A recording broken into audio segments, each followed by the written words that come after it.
ವಚನ ಸತ್ಯ ವಚನ ಭೂಮಿಗೆ ಬಂದ ವಚನ ವಚನ ಸತ್ಯ ವಚನ ಭೂಮಿಗೆ ಬಂದ ವಚನ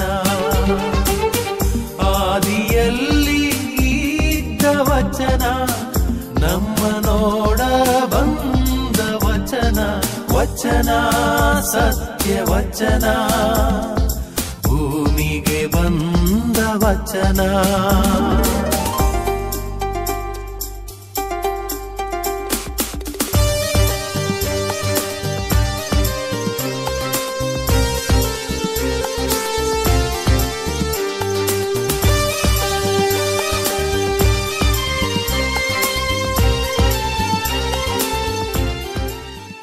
ಪ್ರಿಯರೇ, ವಚನಾಮೃತ ಕಾರ್ಯಕ್ರಮಕ್ಕೆ ನಿಮಗೆಲ್ಲರೂ ಕೂಡ ಸ್ವಾಗತ. ದೇವರ ವಾಕ್ಯವನ್ನು ಆಲಿಸಿಕೊಂಡು ಈ ದಿನದ ಧ್ಯಾನವನ್ನು ನಾವೀಗ ಆರಂಭ ಮಾಡೋಣ. ಹಳೆ ಒಡಂಬಡಿಕೆಯಲ್ಲಿ ಜ್ಞಾನೋಕ್ತಿಗಳು ಪುಸ್ತಕ 6ನೇ ಅಧ್ಯಾಯ ವಾಕ್ಯ 6ರಿಂದ 11 ತನಕ. ಎಲೈ ಸೋಮಾರಿಯೇ, ಇರುವೆಯ ಬಳಿಗೆ ಹೋಗು, ಅದರ ನಡವಳಿಕೆಯನ್ನು ನೋಡಿ ಜ್ಞಾನಿಯಾಗು. ಅದಕ್ಕಿಲ್ಲ ನೋಡು ನಾಯಕ, ಅರಸ, ಅಧಿಪತಿ. ಆದರೂ ಕೂಡಿಸುತ್ತದೆ ತಿಂಡಿ ಬೇಸಿಗೆಯಲ್ಲಿ, ಸಂಗ್ರಹಿಸುತ್ತದೆ ಧಾನ್ಯ ಸುಗ್ಗಿಯಲ್ಲಿ. ಸೋಮಾರಿಯೇ, ಎಷ್ಟು ಹೊತ್ತು ನಿದ್ರಿಸುವೆ? ನಿದ್ರೆಯಿಂದ ಯಾವಾಗ ಎಚ್ಚರಗೊಳ್ಳುವೆ?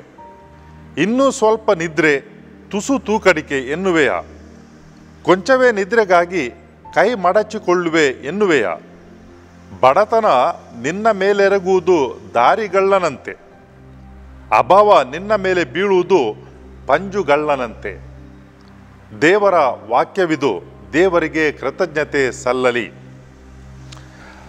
ಪ್ರಿಯರೇ, ಜ್ಞಾನೋಕ್ತಿಗಳು ಪುಸ್ತಕ ಹಳೆ ಒಡಂಬಡಿಕೆಯಲ್ಲಿ ಸೊಲೊಮೋನರಸನ ಕಾಲದಲ್ಲಿ ಈ ಜ್ಞಾನೋಕ್ತಿಗಳನ್ನು ಬರೆಯಲಾಗಿದೆ ಎಂಬ ನಂಬಿಕೆ. ತುಂಬ ಆಳವಾದ ಜ್ಞಾನ ಈ ಜ್ಞಾನೋಕ್ತಿಗಳಲ್ಲಿ ಇವೆ. ಇವತ್ತು ನಾವು ಕೇಳಿದಂತಹ ಈ ಜ್ಞಾನೋಕ್ತಿಗಳು ತುಂಬ ಅರ್ಥಪೂರ್ಣವಾಗಿವೆ. ಯಾಕಾಗಿ ನಮ್ಮ ಜೀವನದಲ್ಲಿ ನಾವು ಸೋಮಾರಿಯಾಗಿ ಇರಬಾರದು ಎಂಬುದನ್ನು ಈ ಜ್ಞಾನೋಕ್ತಿಗಳು ನಮಗೆ ತಿಳಿಸುತ್ತವೆ. ದೇವರ ವಾಕ್ಯ ನಮಗೆ ಪಾಠ ಕಲಿಸುವುದಕ್ಕೋಸ್ಕರ ಎಲ್ಲಿ ಹೋಗು ಅನ್ನುತ್ತದೆ, ಇರುವೆಯ ಬಳಿಗೆ ಹೋಗು ಅನ್ನುತ್ತದೆ. ಈ ಪ್ರಪಂಚದಲ್ಲಿ ಎಷ್ಟು ಜೀವಿಗಳಿವೆ, ಎಷ್ಟು ವಸ್ತುಗಳಿವೆ ದೇವರು ಸೃಷ್ಟಿಸಿದಂಥದ್ದು, ನಮಗೆ ಲೆಕ್ಕ ಮಾಡಲಿಕ್ಕೆ ಅಸಾಧ್ಯ. ಅಂಥದರಲ್ಲಿ ಮನುಷ್ಯನು ದೇವರು ಸೃಷ್ಟಿ ಮಾಡಿದಂಥ ಎಲ್ಲ ಸೃಷ್ಟಿಯಲ್ಲಿ ಅತಿ ಉತ್ತಮ ಜೀವಿ ಅಥವಾ ಸೃಷ್ಟಿ ಅನ್ನಬಹುದು.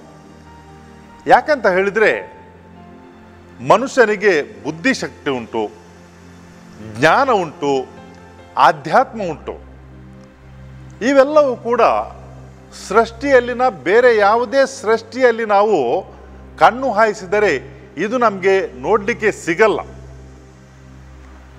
ಕೆಲವು ಬಾರಿ ಕೆಲವು ಪ್ರಾಣಿಗಳನ್ನು ಸಾಧುಗೊಳಿಸಿ ನಾವು ಅವುಗಳನ್ನು ಉಪಯೋಗ ಮಾಡುತ್ತೇವೆ.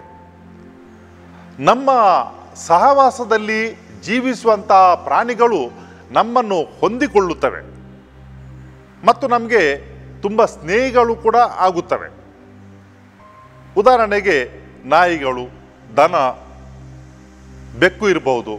ಇಂಥ ಪ್ರಾಣಿಗಳನ್ನು ಪಳಗಿಸಿದಾಗ ಅವು ನಮಗೆ ಬೇಕಾದ ಹಾಗೆ ನಡೆಯುತ್ತವೆ. ಕೆಲವು ಬಾರಿ ಕೆಲವು ಜನರಿಗೆ ಅವು ಸ್ನೇಹಮಯಿಯಾಗುತ್ತವೆ. ಅವು ಸಂಗಡಿಗನಾಗಿಂತೆ ಬಾಳುತ್ತವೆ. ಪಾಶ್ಚಾತ್ಯ ದೇಶಗಳಲ್ಲಿ ಇವುಗಳನ್ನು ಪೆಟ್ ಅಂತ ಕರೀತಾರೆ. ಒಬ್ಬೊಬ್ಬರು ಇದ್ದಾಗ ಅಥವಾ ಮನೆಯಲ್ಲಿ ಜನರಿದ್ದರೂ ಕೂಡ ಈ ಪೆಟ್ ಅಥವಾ ಪ್ರಾಣಿಗಳು ಮನುಷ್ಯನಿಗೆ ಸಂಗಡಿಗತನವನ್ನು ಅವು ಪೂರೈಸ್ತವೆ.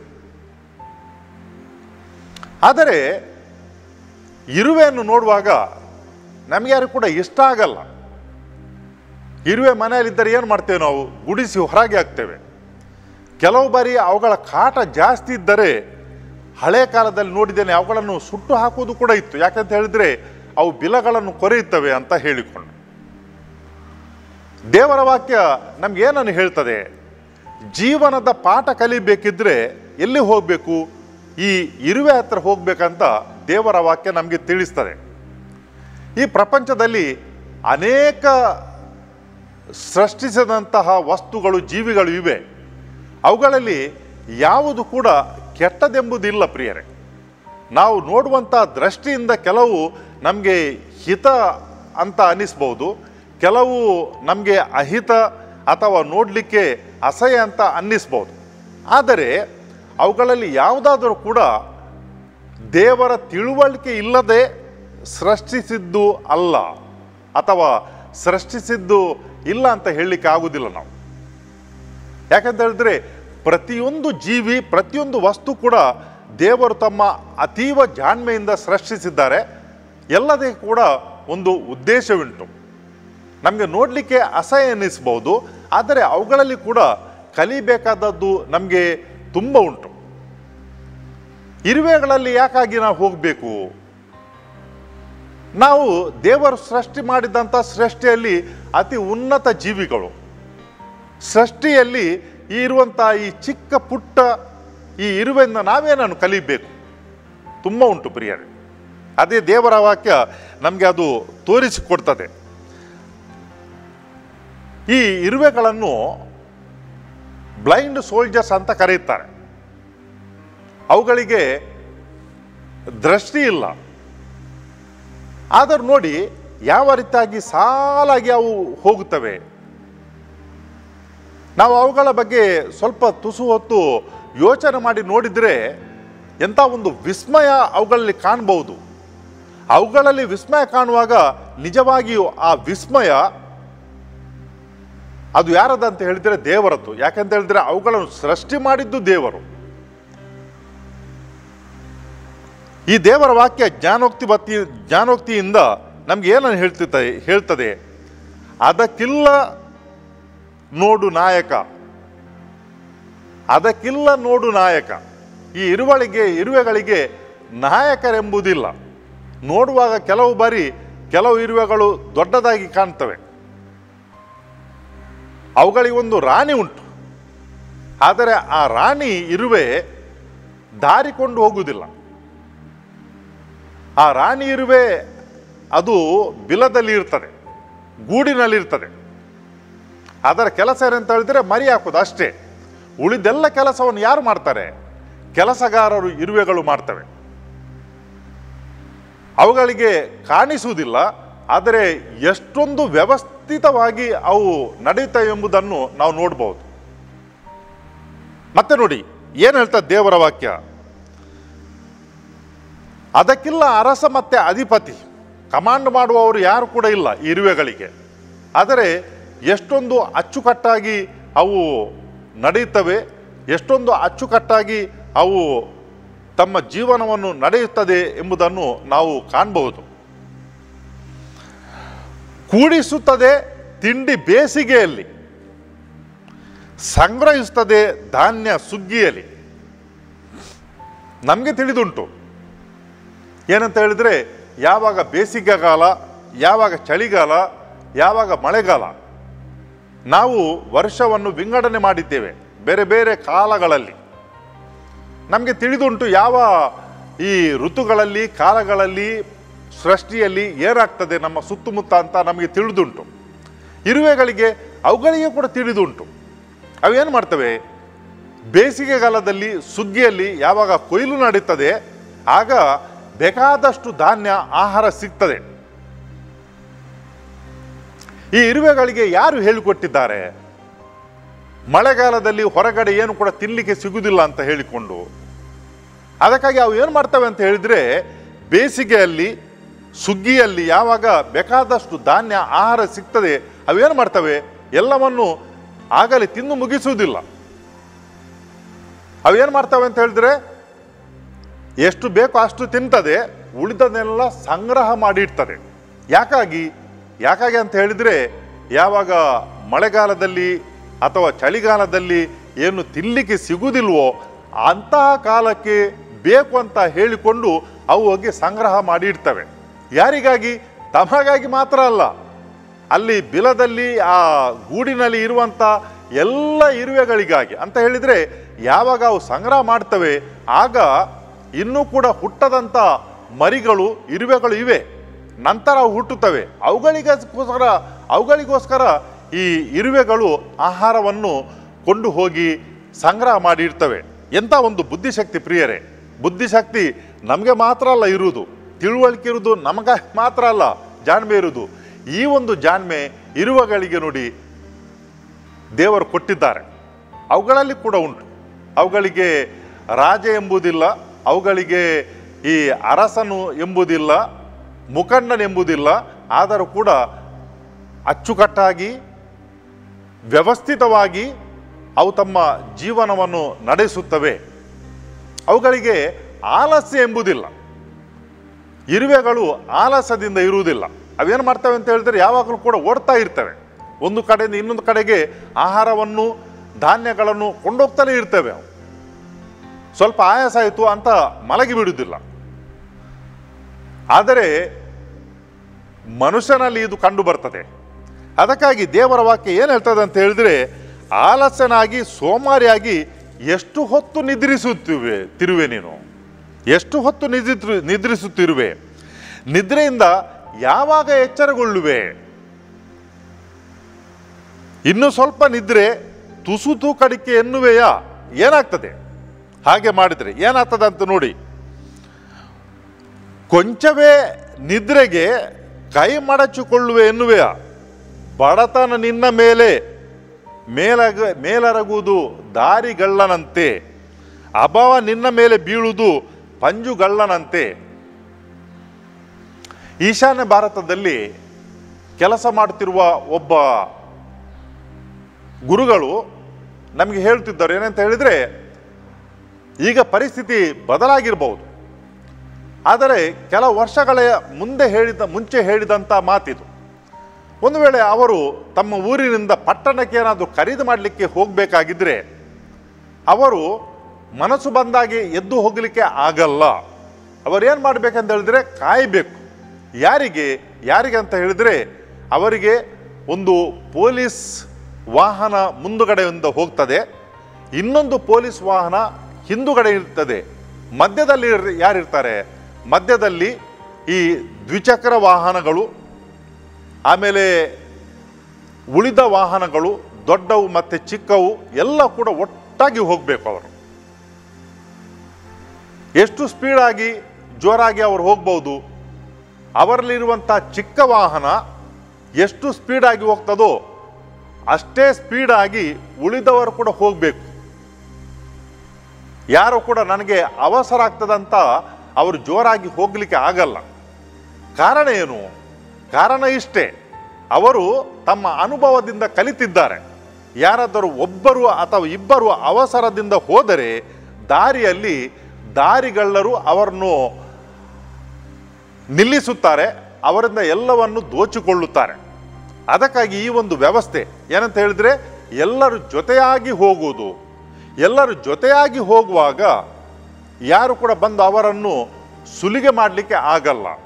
ಅದಕ್ಕಾಗಿ ಒಂದು ವಾಹನ ಪೊಲೀಸ್ ವ್ಯವಸ್ಥೆ ಮುಂದಿನಿಂದ ಮತ್ತೊಂದು ಎಲ್ಲ ವಾಹನಗಳು ಆದ ಮೇಲೆ ಈ ಒಂದು ವ್ಯವಸ್ಥೆಯಲ್ಲಿ ಯಾರು ಕೂಡ ಬಂದು ಅವರನ್ನು ಅಟ್ಯಾಕ್ ಮಾಡಲಿಕ್ಕೆ ಅಥವಾ ಅವರನ್ನು ಹಿಡಿದಿಡಲಿಕ್ಕೆ ಸಾಧ್ಯ ಆಗುವುದಿಲ್ಲ.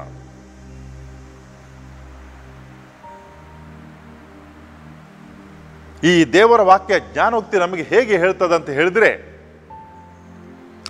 ಒಂದು ವೇಳೆ ನಮ್ಮ ಜೀವನದಲ್ಲಿ ನಾವು ಸೋಮಾರಿಗಳು ಆದರೆ ಸ್ವಲ್ಪ ಮತ್ತೆ ನೋಡುವ ಅಂತ ಆಲಸ್ಯ ಮಾಡಿದರೆ ಏನಾಗಲಿಕ್ಕೆ ಸಾಧ್ಯ ಉಂಟಂತ ಹೇಳಿದರೆ, ಅದು ಏನಂತ ಹೇಳಿದರೆ, ಆಲಸ್ಯ ಅದು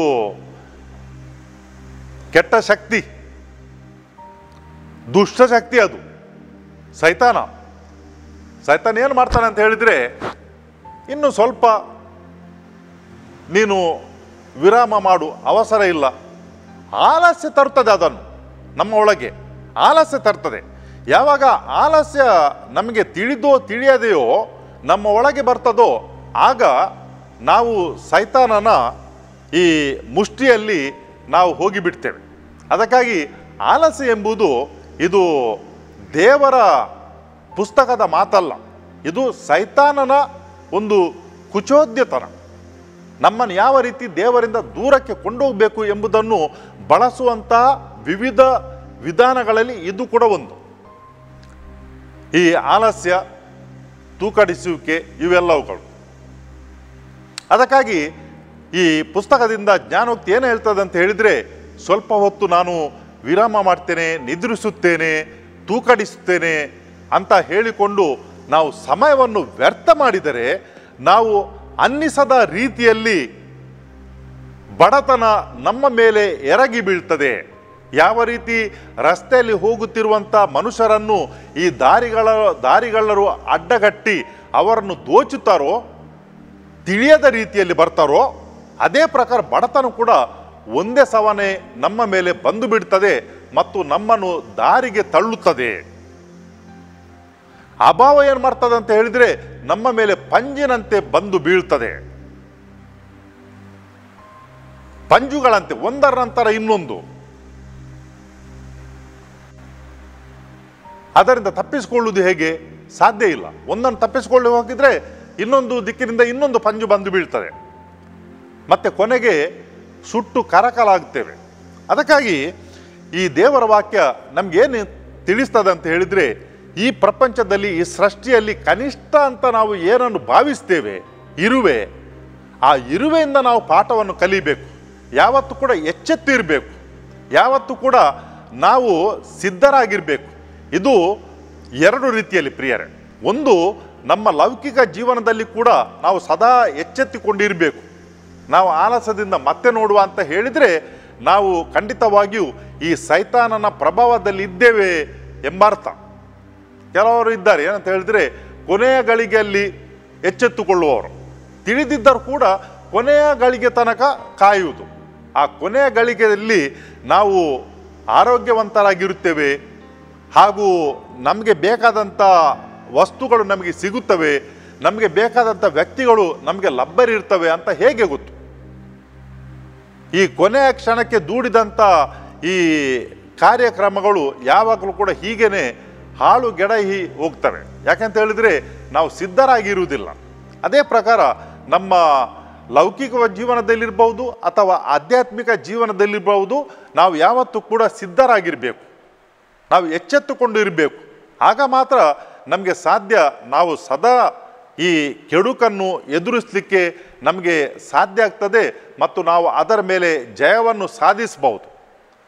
ಯಾವ ಕೆಡುಕು ಕೂಡ ನಮ್ಮ ಮೇಲೆ ಬರಲಿಕ್ಕೆ ಸಾಧ್ಯ ಇಲ್ಲ. ಯಾಕಂತ ಹೇಳಿದ್ರೆ ನಾವು ಯಾವತ್ತೂ ಕೂಡ ಸಿದ್ಧರಾಗಿರ್ತೇವೆ. ಬಡತನ ಇರಬಹುದು ಅಥವಾ ಕಷ್ಟಗಳಿರ್ಬೋದು, ಕಷ್ಟಗಳು ಬರ್ತವೆ, ಅವುಗಳನ್ನು ಎದುರಿಸುವಂಥ ಉತ್ತಮವಾದ ದಾರಿ ಏನಂತ ಹೇಳಿದರೆ ಸದಾ ಸಿದ್ಧರಾಗಿರುವುದು, ಚುರುಕುತನದಿಂದ ಇರುವುದು, ಆಲಸ್ಯವನ್ನು ದೂರ ಇಡುವುದು. ಈ ಮಾರ್ಗಗಳು, ಸನ್ಮಾರ್ಗಗಳು, ಸತ್ಯ ಮಾರ್ಗಗಳು ನಮ್ಮನ್ನು ಏನು ಮಾಡ್ತವೆ ಅಂತ ಹೇಳಿದರೆ ಸದಾ ಸಿದ್ಧರನ್ನಾಗಿ ಇಡುತ್ತದೆ. ಅದಕ್ಕಾಗಿ ನಾವು ಯಾವತ್ತೂ ಕೂಡ ಈ ಒಂದು ದಾರಿಯಲ್ಲಿ ಸಿದ್ಧರಾಗಿರೋಣ. ನಮ್ಮ ಜೀವನದಲ್ಲಿ ನಾವು ಯಾವತ್ತೂ ಕೂಡ ಎಚ್ಚೆತ್ತುಕೊಂಡು ಇರೋಣ.